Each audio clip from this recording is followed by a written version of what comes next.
কিভাবে বিলাসবহুল অফিস চালাচ্ছেন আপনারা, কিভাবে দামি দামি গাড়িতে চড়ছেন আপনারা, অর্থের উৎস কি?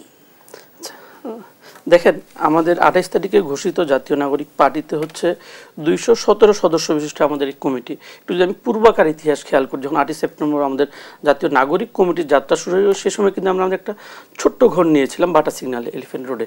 তার পরবর্তী সময় যখন আমাদের এই নাগরিক কমিটি যখন আর কি সম্প্রসারণ করা হলো, নতুন সদস্য সংযোজন করা হলো, তো আমাদের কার্যপরিধি বিস্তৃতি হওয়া শুরু করলো। দেন আমরা কী করলাম, দেশ পর্যায়ে আমাদের বিভিন্ন প্রান্তে থানা উপজেলা পর্যন্ত কমিটি দেওয়া শুরু করলাম। দেশের বিভিন্ন প্রান্ত থেকে মানুষ আসা যাওয়া শুরু করলো। তো দেখলাম যে এই ছোট্ট ঘরে আর কি ছোট্ট আমাদের এই কার্যক্রম পরিচালনা করা খুব কষ্টকর হয়ে যায়। তো যেহেতু গোটা দেশের মানুষ আমাদের সাথে বিভিন্ন সময়ে আসতেছে, তাদের বিভিন্ন প্রশ্ন থাকে, তাদের বিভিন্ন অভিযোগ অনুযোগ নিয়ে তারা আসা শুরু করলো। পরবর্তী সময়ে আমরা যখন আমাদের এই কমিটির কার্যক্রম পরিচালনা করার জন্য আমরা যখন আমাদের জন্য সুইটেবল একটা স্পেস খোঁজ করছি, আমরা পেলাম না।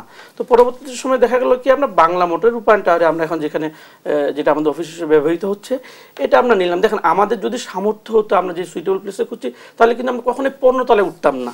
এটা একটা খুব কষ্টসাধ্য বিষয়। তো আমাদের এখানে যদি আয়ের উৎস যদি খেয়াল রাখেন, 15 তলায় তো লিফটেই উঠা যায়। হ্যাঁ, সেটা তো অবশ্যই আধুনিক যুগে এটা তো আসলে ডিনাই করার কোনো সুযোগ নেই। সবাই তো চাই আমরা অত্যাধুনিক সুযোগ সুবিধা ব্যবহার করতে।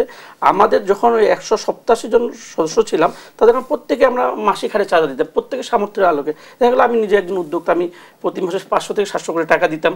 আবার যাদের প্রত্যেকে সামর্থ্যের আলোকে কেউ দিত 1000 টাকা।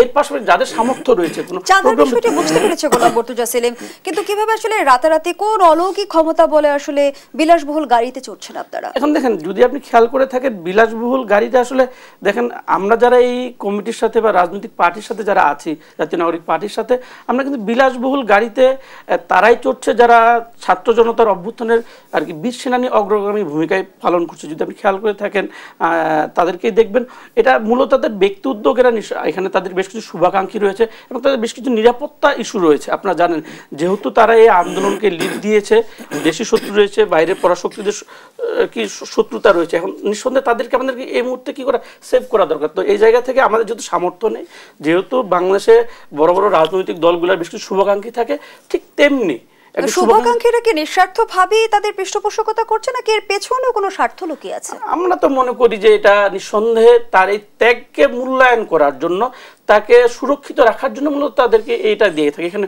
অন্য কোনো স্বার্থ। ধন্যবাদ জানাচ্ছি গোলাম মর্তুজা সেলিম।